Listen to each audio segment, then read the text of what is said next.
Travis Kelce can't help but show his affection for Taylor Swift. The Tortured Poets Department singer just shared a never-before-seen clip of her and the NFL star, 34, in a new promotion video for her first music video from her 11th studio album. Kelce was seen kissing the singer on the cheek in a home video of the Grammy winner cooking on her stovetop. The montage also includes short clips of Swift in the recording studio, signing autographs, working out, sewing, making cinnamon rolls, visiting Singapore, playing pickleball, drinking cocktails, and sharing behind the scenes from the Fortnight video with Ethan Hawke. The short montage follows Friday's premiere of the Fortnight music video, which also stars the track's collaborator Post Malone, as well as Dead Poets Society actors Ethan Hawke and Josh Charles. On Thursday, April 18th, Swift announced that Fortnight, featuring Post Malone, would be the first single off Tortured Poets, sharing a sneak peek teaser hours later. In the announcement posted to her Instagram, the singer wrote of Malone, 28, "I've been such a huge fan of Post because of the writer he is, his musical experimentation and those melodies he creates that just stick in your head forever. I got to witness that magic come to life firsthand when we worked together on Fortnight."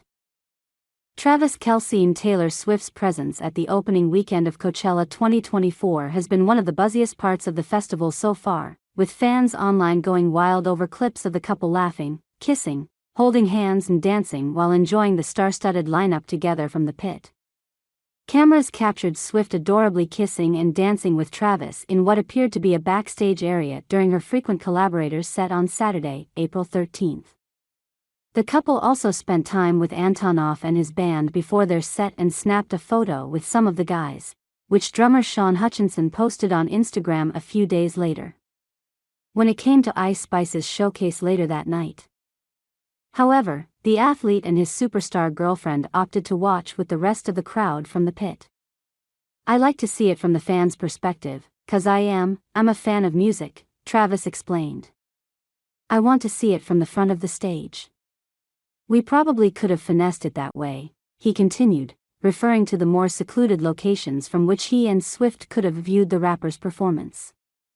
"But I think it's that much more of an experience if you're in the pit, if you're in the madness with all the fans." Travis isn't kidding when he says he's a big live music guy. The Ohio native is set to host his second-ever Kelce Jam festival in May, featuring a self-curated lineup led by Lil Wayne, 2 Chainz and Diplo. "Live music is something I never pass up on," he told Billboard earlier this month. "The list just goes on, and the genres vary everywhere. I'm a real music lover."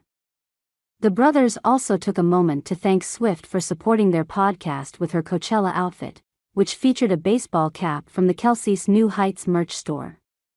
"Sold out of the green hat real quick," Jason said, noting that the accessory has since been restocked on their website. "It's a good color, green," mused Travis. "She's supporting the New Heights." For as much attention as Taylor Swift's relationship with Kansas City Chiefs tight end Travis Kelce got throughout the 2023 NFL season, fans may have noticed a lack of Swift's music in Arrowhead Stadium. It turns out that was an intentional decision by the team to give Kelce some respite amidst the media frenzy. Swift and Kelce's relationship created a firestorm of media attention, and they were in the center of the spotlight from the first time the pop star showed up at a Chiefs game until Kelce and his teammates won Super Bowl 58. Because of that, Chiefs president Mark Donovan says the team was careful not to brighten that spotlight on its star tight end at the World Congress of Sports this week. Donovan said the Chiefs game operations team chose not to play any of Swift's music during home games. "We didn't play a single Taylor Swift song during the season," Donovan said, via Joe Favorito. "We made it clear to Travis that we were going to be respectful of his relationship from day one and make sure we didn't create intentional distractions. Being under the microscope didn't seem to affect Kelce much anyway." He finished the regular season with 93 receptions for 984 yards and 5 touchdowns. During the Chiefs' playoff run, he caught 32 passes for 355 yards and 3 scores. Travis Kelce has hit back at critics of his beer-guzzling graduation antics at New Heights Live last week after Taylor Swift's boyfriend was called insufferable and an embarrassment by her fans. The Kansas City Chiefs star and brother Jason took their smash hit podcast on the road last week, hosting a live event at their former school, the University of Cincinnati. A chaotic evening was brought to a close by Kelce finally receiving his diploma in a mock commencement ceremony. Before collecting his award, Kelce downed a beer in front of thousands of fans before slamming it to the ground. But the move did not go down well on social media, with fans claiming Swift must be getting sick of this, while body language expert Judy James wrote the attention-seeking display indicated the NFL star will never mature. However, speaking on this week's episode of New Heights, Kelce defended himself and said the graduation ceremony was just a fun way to close out the night.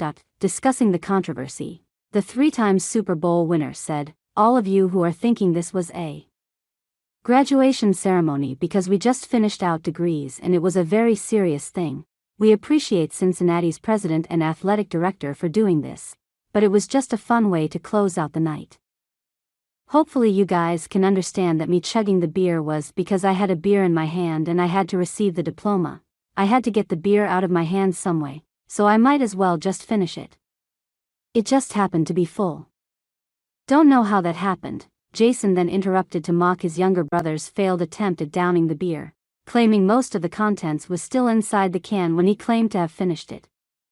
He said, "Well, it kind of stayed full as we saw when you threw it on the ground and there was still beer pouring out of it." Travis replied, "Pouring out of it? That was more like foam. It was foam because I couldn't get the air flow and it was just dumping out." Discussing the criticism, Jason added, "If there was anything that anybody should have been upset with, it's the fact that you didn't finish that chug. That's why I was upset. There was just way too much spillage for that to be considered a successful chug. Sorry for anyone who got upset by this. It just wasn't that kind of event.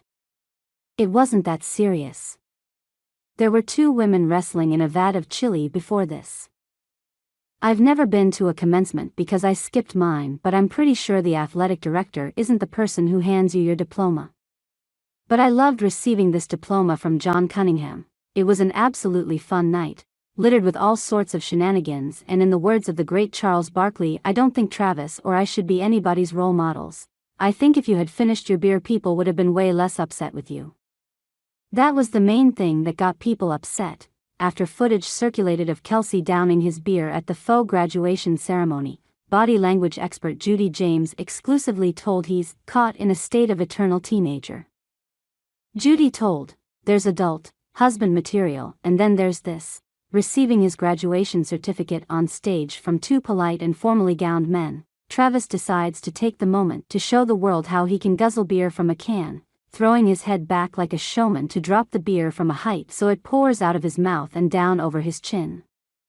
He then smashes the can to the ground so that what remains of the beer splashes everywhere, including, possibly, the people on stage and the audience. He also grabs the mic to sing the chorus of a song, and even for a rebellious teenager this display would look attention-seeking, especially with his mom looking on wearing what appeared to be a smile of pride as she watches her 2 sons. She continued, "Many leading sports people can get caught in a state of eternal teenager, and this does look like telling behavior from a 34-year-old man who is rumored to be prepping to propose to America's current sweetheart. Heroes can have fun and they can celebrate a win, but more usually out on pitch than like this on a stage when some level of maturity might have been called for."